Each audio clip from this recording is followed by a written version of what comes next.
अस्सलामुअलैकुम नाज़रीन, उम्मीद है आप लोग खैरियत से होंगे।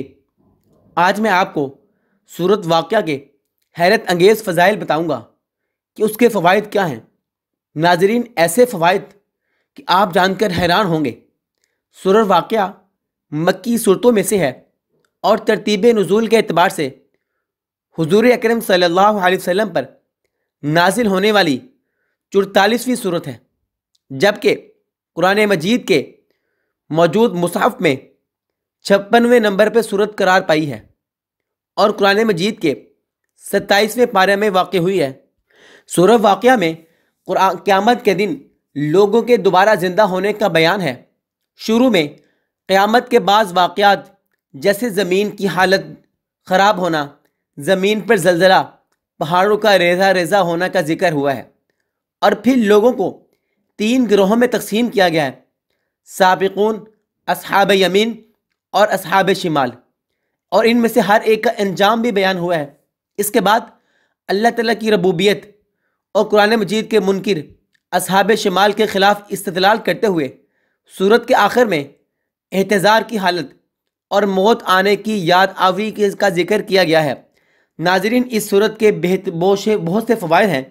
एक मजलिस में अगर 41 बार सूरह वाक़या पढ़ी जाए तो हर हाजत पूरी होगी, और बिलखुसूस वो हाजत जो इंसान की रिज़्क़ से मुताल्लिक़ हो।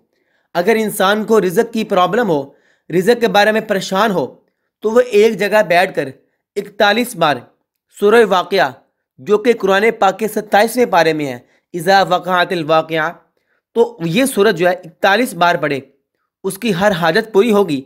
लेकिन ख़ास तौर पर जो रिज़्क़ की तंगी है, रिज़्क़ के बारे में वो परेशान है, उसकी वो परेशानी दूर होगी। हज़रत इब्ने मसऊद रज़ी अल्लाह ताला अन्हु से रिवायत है, वो फरमाते हैं रसूलुल्लाह सल्लल्लाहु अलैहि वसल्लम ने इरशाद फरमाया, जो शख्स हर रात में सूरह वाक़या पढ़ता है वो कभी भी फाक़े की हालत को नहीं पहुँचता, कभी भी तंगदस्त नहीं होता, कभी भी रिज़्क़ के मामले में परेशान नहीं होता, रिज़्क़ के मामले में उसको टेंशन नहीं होती, जो तंगदस्ती है जिससे अल्लाह ताला के नबी ने भी पनाह मांगी है। और हदीस में आता है, कादल फ़क्र अन यकून कुफ्रा, करीब है कि फ़क्र व फाका कुफर का ज़रिया बन जाए, यानी तंगदस्ती इंसान को काफिर कुफर तक पहुँचा देती है। अल्लाह ताला के नबी ने भी इससे पनाह मांगी है। नाज़रीन, ये सूरत बेहतरीन है। हज़रत इब्ने मसऊद रज़ी अल्लाह ताला अन्हु अपनी बेटियों को हुक्म दिया करते थे कि वो हर रात में ये सूरत पढ़ा करें, और ये सूरत मगरिब और इशा के दरमियान ये सूरत पढ़नी चाहिए। वैसे इसका कोई ख़ास वक़्त तय नहीं है, लेकिन बेहतर यह कि मगरिब और इशा के दरमियान अगर ये सूरत पढ़ ली जाए तो फ़क्र व फाका से इंसान महफूज रहता है। नाज़रीन, ये थी आज की हमारी वीडियो। मिलते हैं एक और वीडियो के साथ, तब तक के लिए अल्लाह हाफिज़।